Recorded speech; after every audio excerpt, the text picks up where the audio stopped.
ॐ शान्ताकारं भुजगशयनं पद्मनाभं सुरेशं विश्वाधारं गगनसदृशं मेघवर्णं शुभांगं लक्ष्मीकान्तं कमलनयनं योगहृद्यानगम्यं वन्दे विष्णुं भवभयहरं सर्वलोकैकनाथं।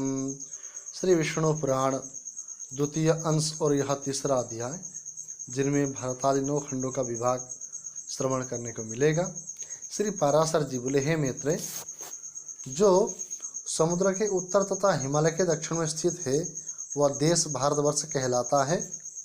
उसमें भारत की संतान बसी हुई है, यानी कि भरत जी की जो संतान है वो बसी हुई है। हे महामुने, इसका विस्तार 9000 योजन है। यह स्वर्ग और अपसर्ग प्राप्त करने वालों की कर्मभूमि है। इसमें महेंद्र, मलय, सह्या, सुक्तिमान, वृक्षा, बिंदिया और परियात्र ये 7 कुल पर्वत हैं। हे मुने, इसी देश में मनुष्य शुभ कर्मों द्वारा स्वर्ग अथवा मोक्ष प्राप्त कर सकते हैं और यहीं से पाप कर्मों में प्रवृत्त होने पर वे नरक अथवा तिर्यक योनि में पड़ते हैं। यहीं से कर्मानुसार स्वर्ग, मोक्ष, अंतरिक्ष अथवा पाताल आदि लोकों को प्राप्त किया जा सकता है। पृथ्वी में यहाँ के सिवा और कहीं भी मनुष्य के लिए कर्म की विधि नहीं है। इस भारतवर्ष के 9 भाग हैं। इनके नाम ये है: इंद्रद्वीप, कसेरु, ताम्रपर्णा, गवस्तिमान, नागद्वीप, स्वयंमा यानी कि सौम्य, गंधर्व और वारुण तथा यह समुद्र से घिरा हुआ द्वीप उनमें नवा है। यह द्वीप उत्तर से दक्षिण तक सहस्त्र योजन है। इसके पूर्वीय भाग में किरातलोक और पश्चिम में यमन बसे हुए है तथा यज्ञ, युद्ध और व्यापार आदि अपने अपने कर्मों की व्यवस्था के अनुसार आचरण करते हुए ब्राह्मण, क्षत्रिय, वैश्य और शूद्रगण वर्ण विभाग अनुसार मध्य में रहते हैं। हे मुने, इसकी शतद्रु और चंद्रभागा आदि नदियाँ हिमालय की तलहटी से वेद और स्मृति आदि परियात्रा पर्वतों से नर्मदा और सुरसा आदि विंध्याचल से तथा तापी, पैशुणी और निर्विंध्या आदि ऋक्षगिरि से निकलती है। गोदावरी, भीमरथी और कृष्णवेणी आदि पापहारिणी नदियाँ सह्य पर्वत से उत्पन्न हुई कहीं जाती है।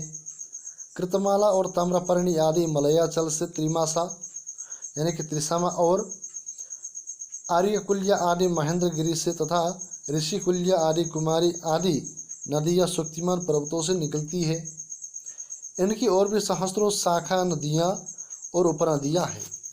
इन नदियों के तट पर कुरु, पांचाल और मध्य देश के रहने वाले, पूर्व देश और कामरूप के निवासी पुंड्रु, कलिंग, मगध और दक्षिणातीय लोग, अपरांत देशवासी, सौराष्ट्रगण और सुर अभिर और अर्बुदगण, कारुस, मालव और पारयात्रा निवासी, सोबरी, गंधर, शैदम, सेंधव, हूण, साल्वा और कौशल देशवासी तथा माद्रा, आराम, अम्बष्ट और पारसी गण रहते हैं।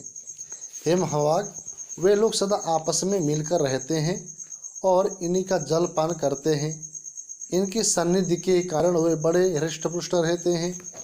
हे मुने, इस भारतवर्ष में ही सत्ययोग, त्रेता, द्वापर, कली नामक 4 युग हैं, अन्यत्र कहीं नहीं है। इस देश में परलोक के लिए मुनिजन तपस्या करते हैं, यज्ञ के लोग अनुष्ठान करते हैं और दानीजन आदरपूर्वक दान देते हैं। जम्बूद्वीप में यज्ञ में यज्ञ पुरुष भगवान विष्णु का सदा यज्ञ द्वारा यजन किया जाता है। इसके अतिरिक्त अन्य द्वीपों में उनकी और प्रकार से उपासना होती है। हे मुने, इस जम्बूद्वीप में भी भारतवर्ष सर्वश्रेष्ठ है, क्योंकि यह कर्मभूमि है। इसके अतिरिक्त अन्य देश भोग भूमियाँ हैं। हे सप्तम, जीवों को सहस्रों जन्मों के अनंतर महान पुण्यों का उदय होने पर ही कहीं अथवा कभी इस देश में मनुष्य जन्म प्राप्त होता है।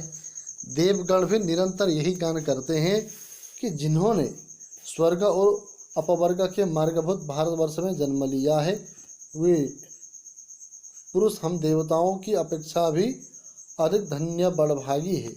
जो लोग इस कर्मभूमि में जन्म लेकर अपने फल आकांक्षा से रहित कर्मों को परमात्मा स्वरूप श्री विष्णु भगवान को अर्पण करने से निर्मल पाप पुण्य से रहित होकर उन अनंत में ही लीन हो जाते हैं। वे धन्य हैं।